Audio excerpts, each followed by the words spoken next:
Iran যুদ্ধের মুখে হুতিদের অংশগ্রহণ, বিপাকে ইসরায়েল, থমকে যেতে পারে বিশ্ব বাণিজ্য। বিশ্ব কি আরেকটি বড় যুদ্ধের দিকে এগুচ্ছে?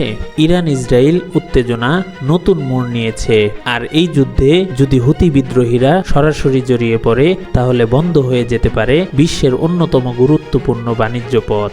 মধ্যপ্রাচ্যে আবারও বাড়ছে উত্তেজনা। ইরান ইসরায়েলের মধ্যে চলমান সংঘাত এখন নতুন দিক নিচ্ছে। বিশেষজ্ঞরা বলছে, যদি ইয়েমেনের হুতি বিদ্রোহীরা সরাসরি এই যুদ্ধে অংশ নেয় তাহলে পরিস্থিতি আরো ভয়াবহ হয়ে উঠতে পারে। কারণ হুতিরা ইতিমধ্যে লোহিত সাগরে জাহাজে হামলার হুমকি দিয়েছে। এটি শুধু একটি বাণিজ্যিক সমস্যা নয়, বরং এর প্রভাব পড়তে পারে পুরো বিশ্বের অর্থনীতিতে।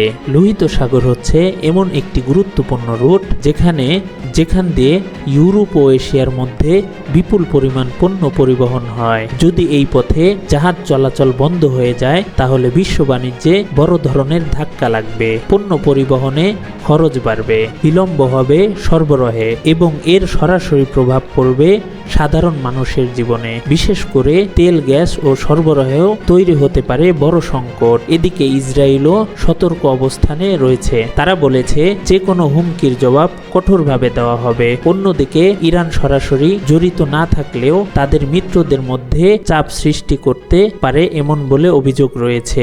বিশ্ব নেতারা ইতিমধ্যেই উদ্বেগ প্রকাশ করেছে, কারণ এই সংঘাত যদি আরো ছড়িয়ে পড়ে তাহলে এটি একটি বড় আকারের আঞ্চলিক যুদ্ধেও রূপ নিতে পারে। সব মিলিয়ে পরিস্থিতি এখন খুবই সংবেদনশীল। একটি ছোট সিদ্ধান্তই বদলে দিতে পারে পুরো বিশ্বের অর্থনীতি মানচিত্র। এই পরিস্থিতি নিয়ে আপনার কি মতামত? কমেন্ট করে জানান। আর এই গুরুত্বপূর্ণ খবর পেতে আমাদের চ্যানেলটি সাবস্ক্রাইব করতে ভুলবেন না।